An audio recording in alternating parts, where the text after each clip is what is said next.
Igan Hulicam ang salpukan ng SUV at AUV sa Carlos P. Garcia Avenue sa Quezon City. Patay ang dalawang driver habang kritikal ang isang sakay ng AUV. At yan ang unang balita ni James Agustin.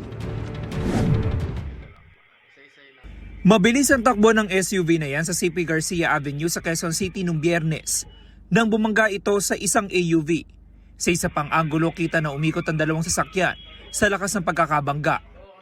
Ayon sa pulisya, galing sa Katipunan C5 ang SUV na papuntang University Avenue. Ang AUV naman nasa kabilang lane ng kalsada. Itong ating SUV doon sa may bandang kurbada ng CP Garcia Avenue, medyo lumagpas siya ng linya sa kurbada at natumbok niya at nagkabanggaan sila nitong AUV na kasalubong niya.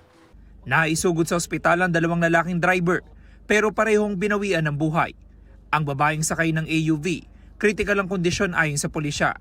Since yung parehong driver natin ay namatay, yung kanila pong criminal liability extinguished at yun pong civil ang pinag-uusapan po ng parehong partido sa ngayon. Muli naman nagpaalala ang mga otoridad para maiwasan ang ganitong insidente. Siguraduhin po natin na may enough tayong pahinga. At pag inaantok po tayo, wag na nating piliting magmaneho dahil baka madisgrasya tayo. Kapag may kasalubong po tayo, wag na nating i-high beam or i-bright para hindi masilaw yung ating kasalubong. At pangatlo po, siguraduhin po natin yung mga ganong oras kasi konti na lang yung sasakyan. So wag na tayong masyadong magmabilis. Ito ang unang balita. James Agustin para sa GMA Integrated News.